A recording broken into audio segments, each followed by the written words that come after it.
CMA final and Inter result ആയിരുന്നു. അപ്പൊ CMA Inter qualify ചെയ്ത കുറച്ച് കുട്ടികൾ ഇവിടെ ഇൻസ്റ്റിറ്റ്യൂട്ടിൽ വന്നിട്ടുണ്ട്. അപ്പൊ നമുക്ക് അവരോട് ഡയറക്റ്റ് ആയി ചോദിക്കാം. How do you feel now? ഭയങ്കര ഹാപ്പിയാണ്.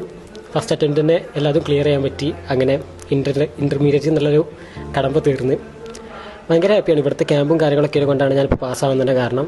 ഭയങ്കര ഹെൽപ്ഫുൾ ആയിരുന്നു ഇവിടുത്തെ ടീച്ചിങ്ങും അസൈൻമെന്റ്സും എക്സാംസ് ഒക്കെ. Now you guys are one step closer to your dream.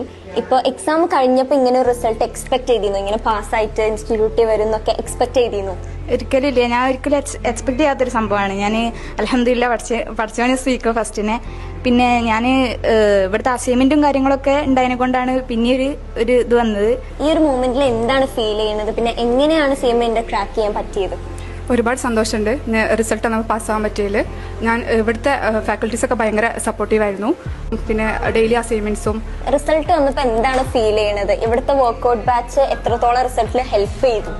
അൽഹംദുലില്ലാ നല്ല ഹാപ്പിയാണ്. ഫസ്റ്റ് അറ്റംപ്റ്റിൽ തന്നെ ഗ്രൂപ്പ് 2 ക്ലിയർ ആയി.